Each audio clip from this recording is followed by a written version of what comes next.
અલ્પેશ કથિરિયાની ધરપકડને લઈને સુરત પોલીસની પત્રકાર પરિષદ સીધા જઈએ। એમને સમજાવવા જતાં એમને અમારા સ્ટાફ સાથે ગાળાગાળી કરી અને ધક્કો માર્યો। તે પછી ટ્રાફિકના સિનિયર ઓફિસર ત્યાં આવ્યા અને એમને પકડીને વરાછા પોલીસ સ્ટેશન લઈને ગયા।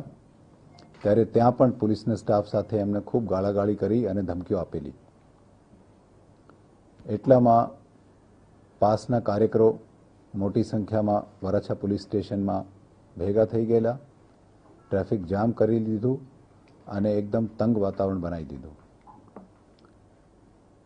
અમારી પોલીસે, જેમાં ડીસીપી ઝોન 1ના ચાર્જમાં શ્રી રાહુલ પટેલ અને એસીપી એ ડિવિઝનના ચાર્જમાં એસીપી પરમાર હતા, એમણે તેમજ બીજા અધિકારીઓએ ખૂબ સંયમ જાળવીને પરિસ્થિતિ ઉપર કાબૂ મેળવેલ અને અલ્પેશ કથિરિયાની ધરપકડ કરેલ।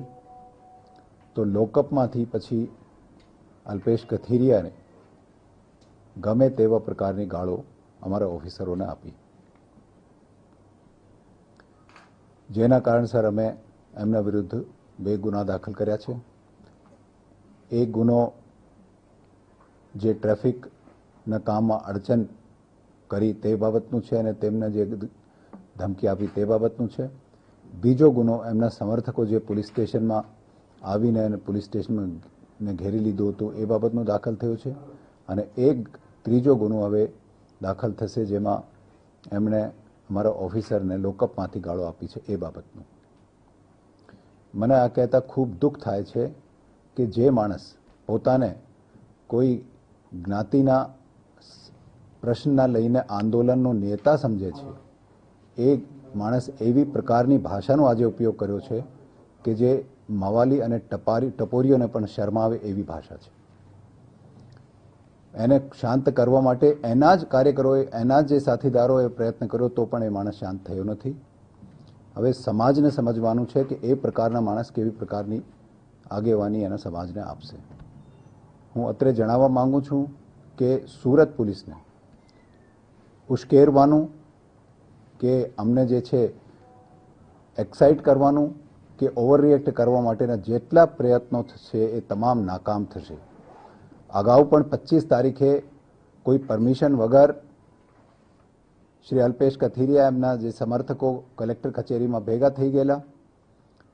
શહેરમાં 4થી વધુ માણસો વગર પરવાનગી ભેગા નહીં થાય તેવી નોટિફિકેશન હોવા છતાં અમે એમને જે છે ડિસ્ટર્બ નથી કર્યા અને એમને જે વિરોધ કરવાનો હતો એ કરવા માટેની તક આપી। તેમ છતાં એ કોઈકના કોઈ બહાનો કાઢીને અને પોલીસ સાથે ઘર્ષણમાં ઉતરવા માંગે છે। પોતાની નેતાગીરીને આગળ ચગાવવા માટે પોલીસ કંઈ કરી બેસે, કંઈ અતિરેક કરી દે એની કોશિશ કરી રહ્યો છે, પણ આ તમામ કોશિશોને સુરત પોલીસ નાકામ બનાવશે। ગઈકાલે સરથાણા પોલીસ સ્ટેશનમાં જઈને અમારા પીઆઈ સાથે બેહુદું વર્તન કર્યો, એના કામમાં પણ એમણે અડચણ કરી। જે જોતાં એ સ્પષ્ટ દેખાય છે કે એમનામાં ફ્રસ્ટ્રેશન આવી ગયો છે અને હવે કોઈ મુદ્દો દેખાતો નથી તો કોઈ પણ રીતે પોલીસ સાથે ઘર્ષણમાં આવીને પોતાની નેતાગીરી કરવાનો પ્રયત્ન થઈ રહ્યા છે। હું અત્રે જણાવવા માંગુ છું કે કોઈ પણ કાયદો હાથમાં લેવાનો પ્રયત્ન કરશે, પોલીસ કાયદા મુજબ કામ કરશે। પોલીસ પાસે કાયદામાં આ પ્રકારની પરિસ્થિતિને પહોંચી વળવા માટે તમામ પ્રકારની સત્તા છે અને એનો ઉપયોગ કરીને અમને શહેરની શાંતિ ન જોખવાય તે રીતે અમે કામ કરશું। આજે જે રીતે મારા ઓફિસરોએ, જેમાં શ્રી રાહુલ પટેલ, શ્રી પરમાર અને વરાછાની પોલીસ ક્રાઇમ બ્રાન્ચ અને બીજા જે અધિકારીઓ છે એમણે જે રીતે સંયમ રાખીને કામ કર્યો છે, એમના ઉપર ગાળો આવતી હતી ત્યારે પણ એમને સંયમ જાળવી રાખેલો છે, તે હું બિરદાવું છું। એમણે એક પોલીસની કામગીરીનું એક ઉત્કૃષ્ટ ઉદાહરણ પૂરું પાડ્યું છે અને હું શહેરીજનોને તમામને ખાતરી આપું છું કે ભલે પાસ હોય કે બીજા કોઈ હોય, કોઈ પણ શહેરની શાંતિને ડહોળવાનો પ્રયત્ન કરશે તો પોલીસ આવા પ્રયત્નોને નાકામ બનાવશે।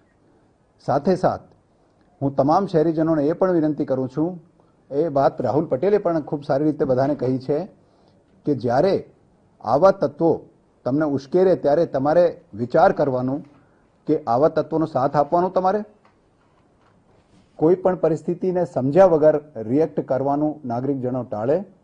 શહેરની જે શાંતિ છે એ ખૂબ અમૂલ્ય છે આપણે બધાએ પ્રયત્ન કરીને એને જાળવી રાખવાની છે.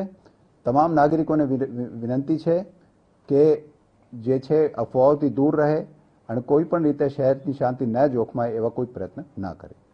જય હિન્દ. मोबाइल साइलेंट प्लीज भाई मोबाइल यार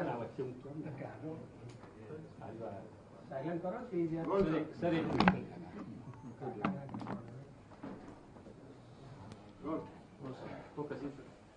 आज सुबह करीब 11 बजे सूरत के તો સુરત પોલીસ કમિશનર સતીશ શર્માની પ્રેસ કોન્ફરન્સ કે જેમાં તેઓએ સ્પષ્ટ શબ્દોમાં કહી દીધું છે અને ક્યાંક ચેતવણી પણ આપી દીધી છે કે પાસ હોય કે કોઈ પણ સંગઠન હોય પરંતુ શહેરની શાંતિ ડહોળવાનો કોઈ પણ પ્રયાસ કરવામાં આવશે તો તેની સામે કડક પગલાં ભરવામાં આવશે. આખા દિવસના ઘટનાક્રમની વાત કરવામાં આવે તો પાસ કન્વીનર અલ્પેશ કથિરિયાએ આજે પાર્કિંગના મુદ્દે એક પોલીસ અધિકારી સાથે અસભ્ય વર્તન કર્યું અને તેને લઈને આખો મામલો વિવાદમાં આવ્યો. અલ્પેશ પર અત્યારે આરોપ લગાવવામાં આવી રહ્યા છે કે સરકારી કામકાજમાં તેઓએ રૂકાવટ ઊભો કરવાનો પ્રયાસ કર્યો. સાથે સાથે રાયોટિંગનો ગુનો પણ અલ્પેશ કથિરિયા સામે અત્યારે દાખલ કરવામાં આવ્યો છે, કોર્ટમાં રજૂ કરવામાં આવશે અને ત્યાર પછી કોઈપણ રીતે અલ્પેશ કથિરિયાના જે ગુના છે તેને સાંખવામાં નહીં આવે, કડક કાર્યવાહી કરવામાં આવશે તેમ સુરત પોલીસ કમિશનરે જણાવ્યું છે. ત્યારે અલ્પેશ કોઈના કોઈ કારણોસર પોલીસ સાથે ઘર્ષણમાં ઉતરે છે તેવી પણ બાબતનો ઉલ્લેખ કમિશનરે કર્યો હતો અને કોઈના કોઈ કારણે મીડિયામાં રહેવાનો પ્રયાસ થતો હોવાનો પણ ઉલ્લેખ પોલીસ કમિશનરની પત્રકાર પરિષદમાં જોવા મળ્યો.